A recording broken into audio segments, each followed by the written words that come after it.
सत्तेच्या बाजूने ठाम उभे राहणारे व्यासपीठ आपण पाहत आहात लीडर वार्ता।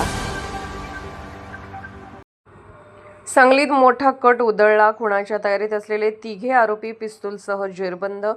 सांगली जिल्हा पोलिसांनी मोठी कारवाई करत एका महत्त्वाच्या व्यक्तीच्या खुनाचा कट उधळून लावला आहे। स्थानिक गुन्हे अन्वेषण शाखेच्या पथकाने 3 आरोपींना देशी बनावटीच्या पिस्तूल, जिवंत काडतुसे आणि धारदार शस्त्रांसह अटक केली आहे। जिल्ह्याचे पोलीस अधीक्षक तुषार दोशी आणि अपर पोलीस अधीक्षक कल्पना बारवकर यांच्या मार्गदर्शनाखाली अवैध शस्त्रधारक आणि गंभीर गुन्हेगाराविरोधात विशेष मोहीम राबवण्यात येत आहे।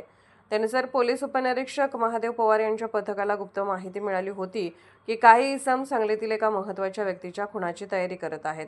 मिळालेल्या माहितीनुसार पोलिसांनी पाटणे प्लॉट ते अंकली काळीवाट परिसरात सापळा रचला। यावेळी पांढऱ्या रंगाच्या मारुती 800 कारमधून आलेल्या तिघांना ताब्यात घेण्यात आले। तपासादरम्यान आरोपीकडून 2 देशी बनावटीचे पिस्तूल, 4 जिवंत काडतुसे आणि 1 चाकू जप्त करण्यात आला। चौकशीत आरोपींनी संजय भोकरे यांच्या खुनाचा कट रचल्याची कबुली दिली। जमिनीच्या वादातून हा कट आखण्यात आल्याची माहिती समोर आली आहे। आरोपींनी उत्तर प्रदेशातील सोनभद्र येथून पिस्तूल खरेदी केल्याचेही निष्पन्न झाले। या प्रकरणी सांगली शहर पोलीस ठाण्यात गुन्हा दाखल करण्यात आला असून आरोपींना न्यायालयात हजर करण्यात आले आहे।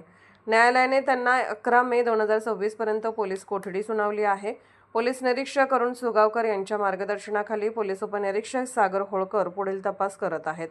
जिल्ह्यात अवैध शस्त्रधारक आणि गंभीर गुन्हेगाराविरोधातील मोहीम पुढेही सुरू राहणार असल्याचे पोलिसांनी स्पष्ट केले आहे।